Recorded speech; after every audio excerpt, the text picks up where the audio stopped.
Arriva a bordo di questo Land Rover blu. Toto Cuffaro è già dentro, nella casa dei genitori. Il portone d'ingresso sorvegliato dagli agenti della polizia penitenziaria. Ci sono anche i carabinieri. Siamo nella salita Rosario a Raffadali. All'ex governatore della Sicilia è stato concesso un permesso, il primo dopo oltre 1 anno e 8 mesi trascorsi nel carcere di Rebibbia a Roma, per scontare una pena di 7 anni per favoreggiamento aggravata a Cosa Nostra.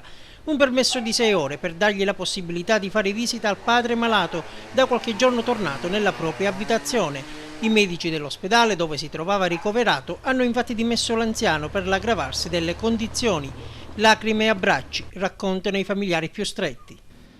L'emozione è forte sia da parte sua che da parte dei genitori. È stato un incontro come dei genitori che rivedono il figlio dopo più di 1 anno e del figlio che rivede i genitori dopo tanto tempo.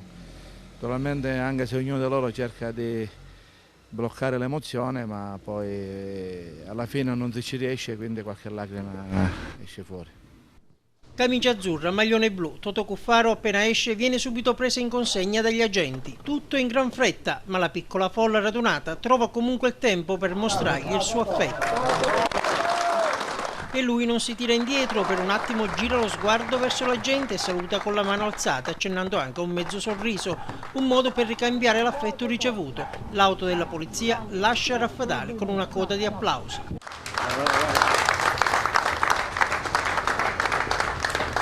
Prima tappa il Petrusa di Agrigento, poi domani mattina Toto Cuffaro lascerà la Sicilia per ritornare a Roma.